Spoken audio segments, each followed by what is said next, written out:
Okay, if you're working on the level 3 challenges, you probably need a little help because right now, whenever you click on this circle, it moves. But let's say we wanted this circle to move every 2 seconds, not just when the user clicked on it. Maybe make the game a little bit more interesting. How could we do that using P5.js? Well, it's very simple to do. I'll show you.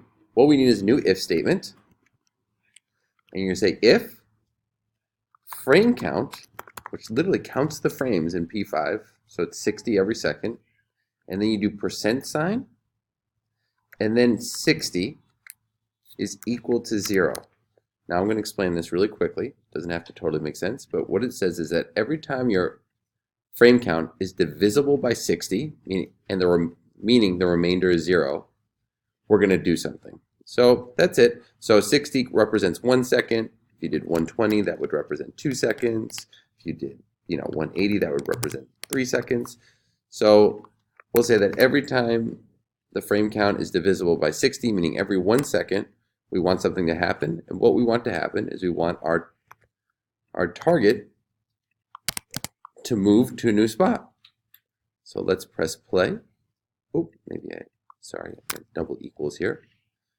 And so now if you look, every 2 seconds, even though I'm not clicking, well, every 1 second, it's moving.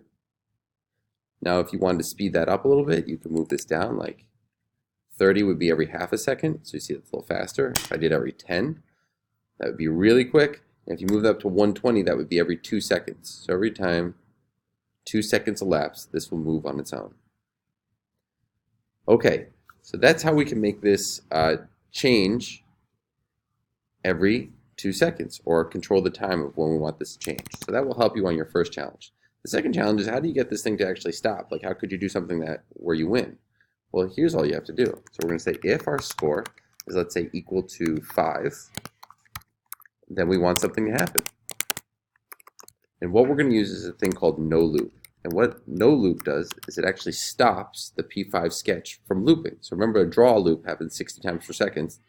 When you run the command or the function no loop, it stops the draw function from looping. It actually just stops the whole program.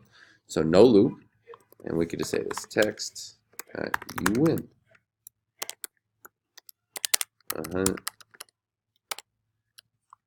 So let's see if I can get a score of 5.